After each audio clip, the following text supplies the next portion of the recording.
فرمایا جو صاحب تفسیر ہے انہوں نے بیان فرمایا کہ جتنی عبادتیں اللہ کے لیے بجا لاتے ہیں جہاں پر یاد خدا زندہ ہو جاتی ہیں وہ سب شاعر اللہ میں سے ہیں، لہٰذا مصادیق میں سے سب سے زیادہ اتم جو مصداق ہے وہ امام حسین علیہ السلام کی قربانی ہے، چونکہ یہاں پر اللہ کا نام زندہ ہوتا ہے، یہاں سے اسلام نے دوبارہ زندگی حاصل کی تھی، کربلا کی نہضت ہی کی وجہ سے تو اسلام زندہ رہا، اگر کربلا نہ ہوتا، کربلا کی یہ قربانی نہ ہوتی تو اسلام کی وہ حالت جو آج ہم دیکھ رہے ہیں اس حالت پہ اسلام نہ ہوتا، بلکہ یہودیت اور مسیحیت کی شکل جو آج ہم دیکھ رہے ہیں بگڑی ہوئی حالت، اسی حالت میں جانے کے لیے بالکل تیار تھا اسلام کا، چونکہ امام حسین خود علیہ السلام فرماتے ہیں کہ وَعَلَى الْإِسْلَامِ السَّلَامِ اِذْ قَدْ بُلِيَتِ الْأُمَّةُ بِرَاعٍ مِثْلَ یزید، امام نے فرمایا کہ سلام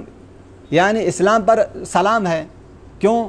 چونکہ اس امت کا حاکم یزید جیسا شخص بن گیا، اس کے بعد وہ مقام اور وہ مرتبہ جہاں پر رسول خدا تشریف رکھتے تھے، جہاں سے اسلام کے احکامات لوگوں کو سکھائے جاتے تھے، آج یہاں کون سا شخص بیٹھا ہے؟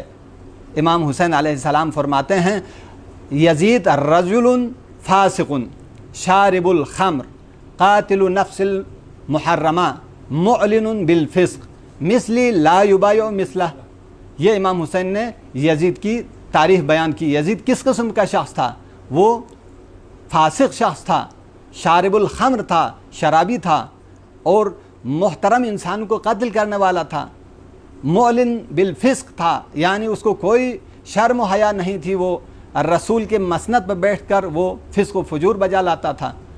اگر یہ حالت رہتی تو اسلام باقی نہ رہتا، اس لیے کہا جاتا ہے کہ اسلام حدوث کے اعتبار سے محمدی ہے، جب بقا کے اعتبار سے حسینی ہے، امام حسین کی یہ قربانی ہے جس کی وجہ سے اسلام زندہ ہے۔